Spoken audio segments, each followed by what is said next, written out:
Hello friends, and welcome to this another video presentation. And today I would like to discuss with you an interesting topic called interpretive framework, interpretivism and interpretive framework. Now, to just give you a little clarity on what this interpretivism or interpretive framework is all about. Now, this came as a reaction to positivism, a theory, very interesting theory in the West, especially in Germany and other European countries. So, this interpretivism came as a reaction to this positivism. Now, that's why I need to give you a little clarity as to what this positivism is. Now, first of all, let us say there are two realities as we see around us, two realities. One is the natural reality, other one is the social reality. Now, natural reality is anything that concerns the natural world, trees and the earth and chemicals, atoms, and all that. It's a natural reality.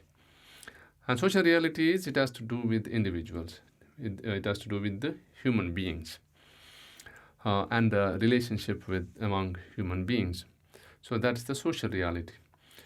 Now the problem is there is it now the issue is how do we understand natural reality and how do we understand social reality?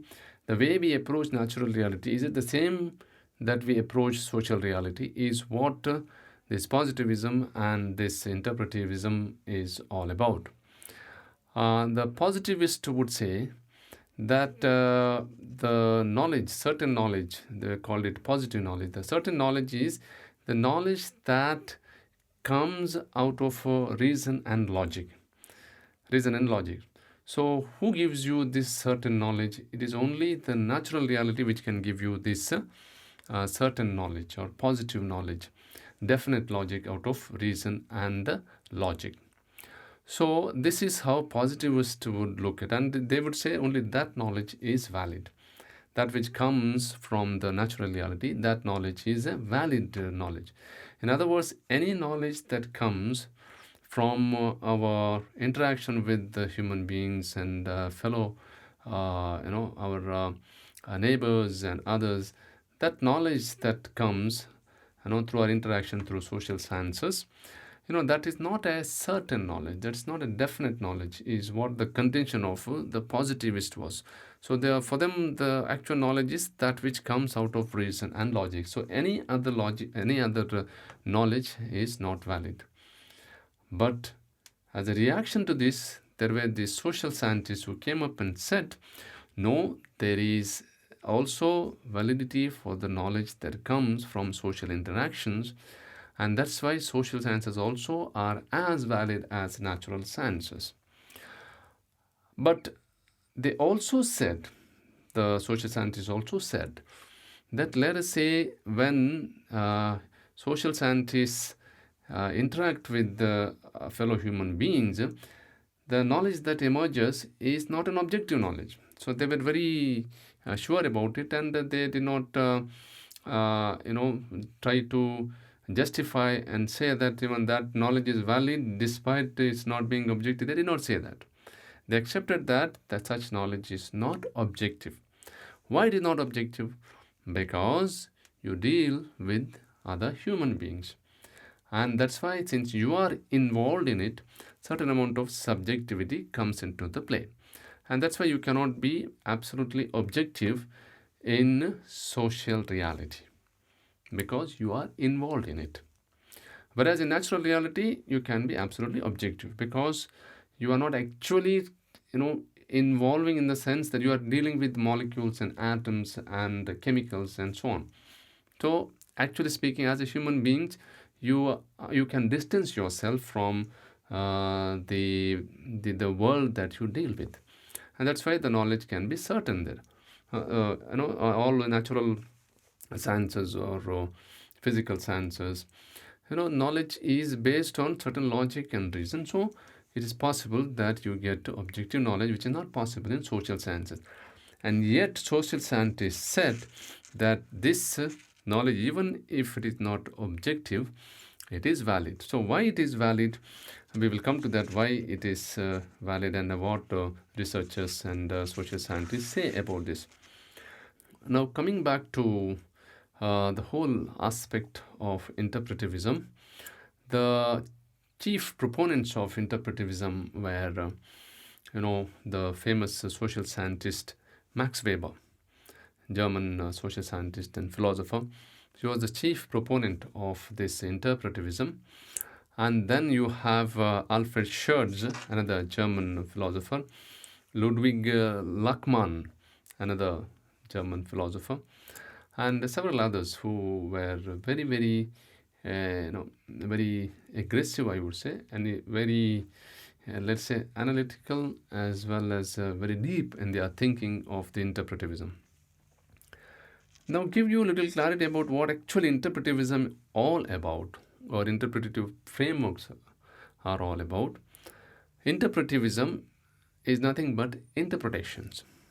Okay? To put it very basically, it is interpretations. When we approach the world outside, people outside, how do we receive the knowledge? We receive the knowledge through our own interpretations.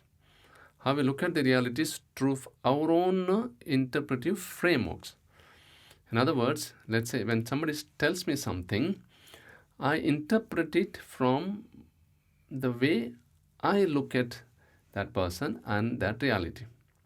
Through my interpretations, I kind of perceive other people. I kind of gather knowledge and have a clarity for myself. So that is the world of interpretivism. Constantly we interpret, and get the knowledge that we need in our day-to-day dealings with people. Now, here one problem can come. When we give constant these interpretations, lots of subjectivity comes. Of course, subjectivity comes. And this subjectivity, how valid is it, is the question.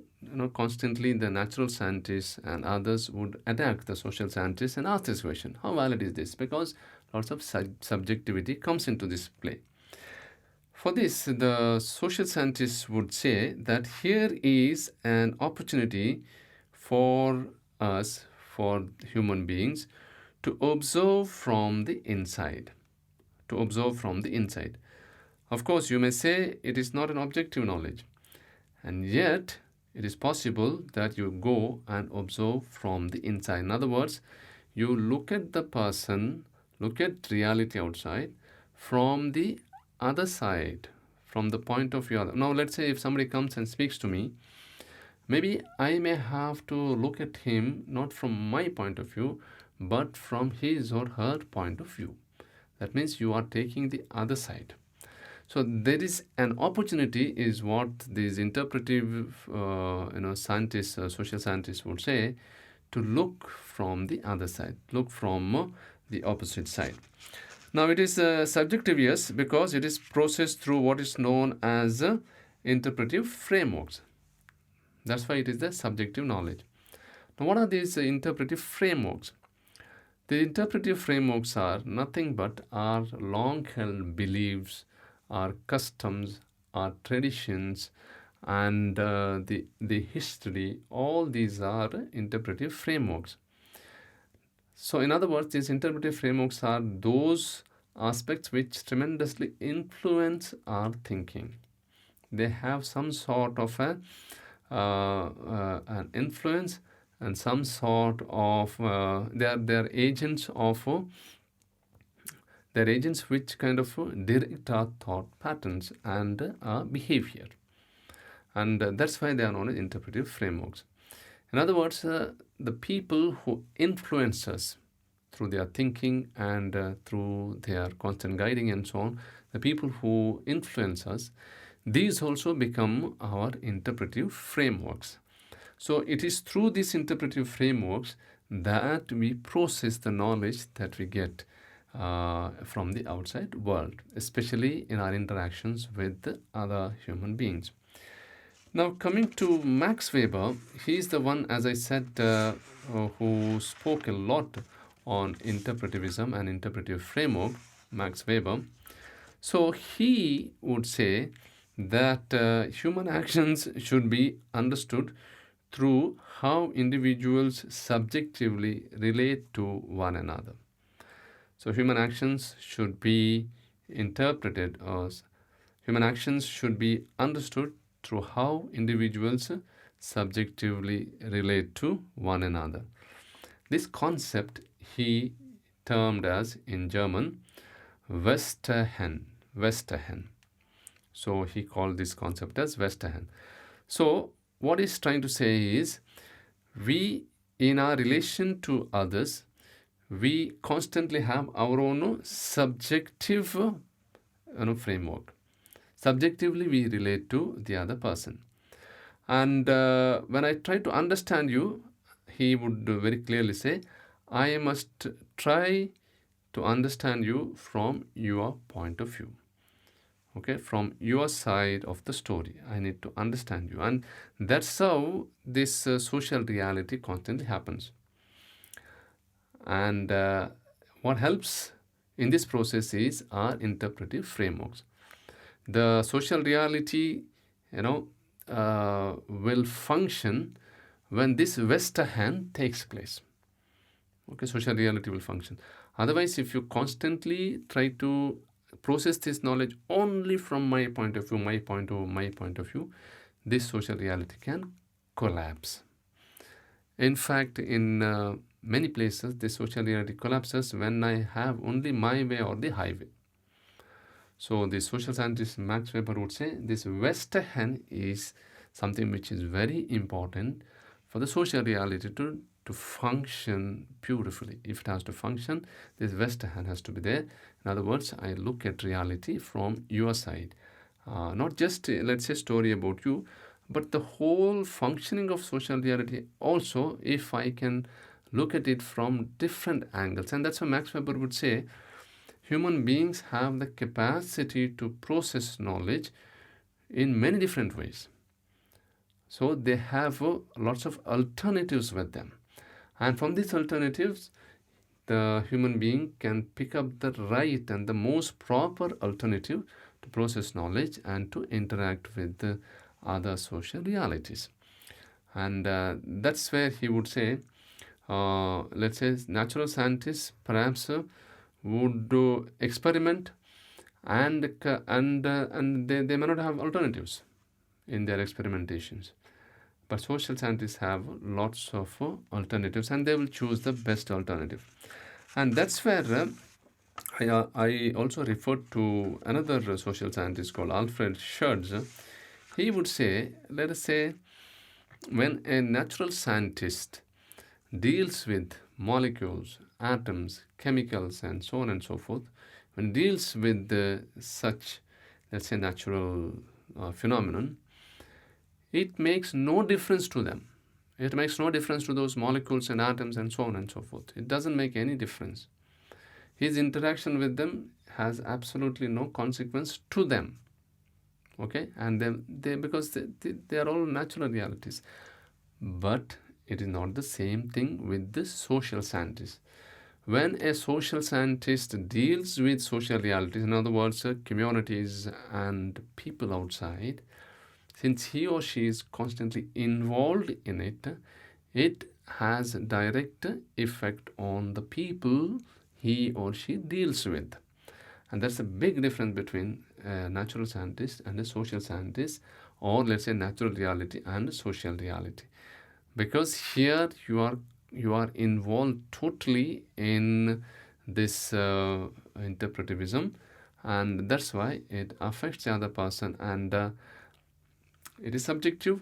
At the same time, this subjectivity is valid mainly because that it brings about some sort of a change and effect, and that's why it is valid. So from there, let me take you through what Ludwig Luckmann would say. Ludwig Luckmann is basically an economist who took Max Weber's idea of Westerhand and his interpretivism. He took it to Austria and he tried to apply some of his methodology to Austrian reality, or Austrian economics especially. And what Ludwig Luckmann would say, that interpreting an event means to fit into a picture of the situation a concept of a structure which serves as framework of reference. So framework of reference is what he is speaking about. That means he is putting in another way what Max Weber and others were speaking about. You constantly interpret the social reality from a particular framework. Now, from the economic point of view, what he says is that when you deal with numbers, those numbers may not mean anything to you. Okay, they are basically they are mere numbers.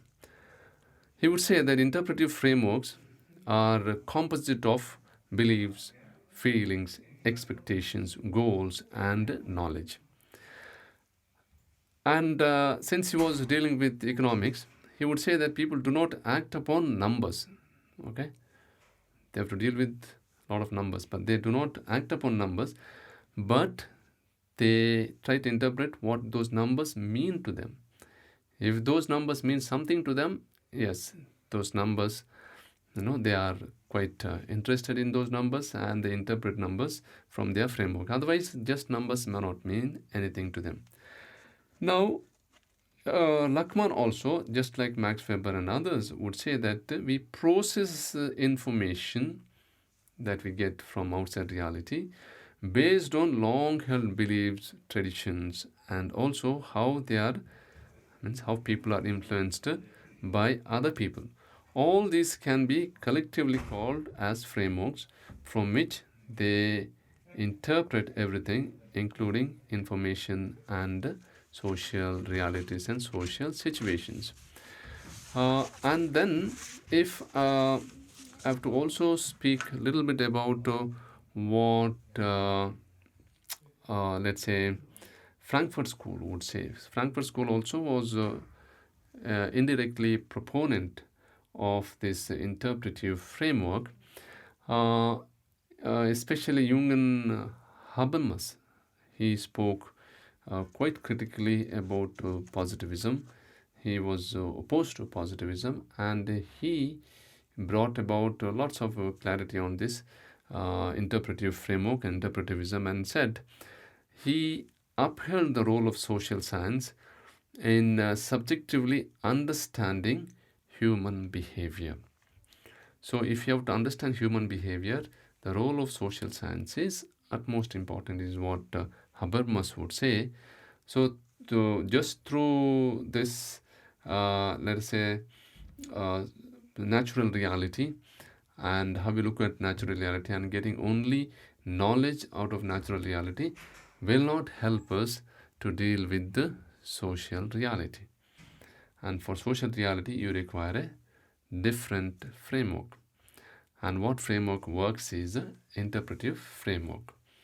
Interpretive framework. And to give you, in conclusion, what interpretive framework would mean in present context is that we constantly interpret social reality.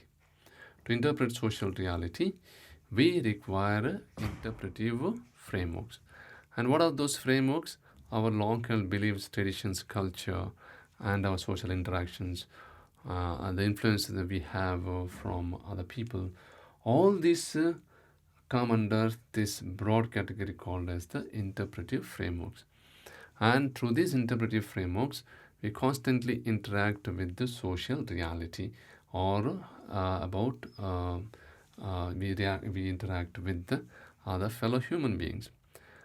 The only problem, as I was dealing with, is a lot of subjectivism can come into this, and even the subjectivism or subjectivity also is valid, because we have an opportunity here to look at reality from the other side, from the other point of view.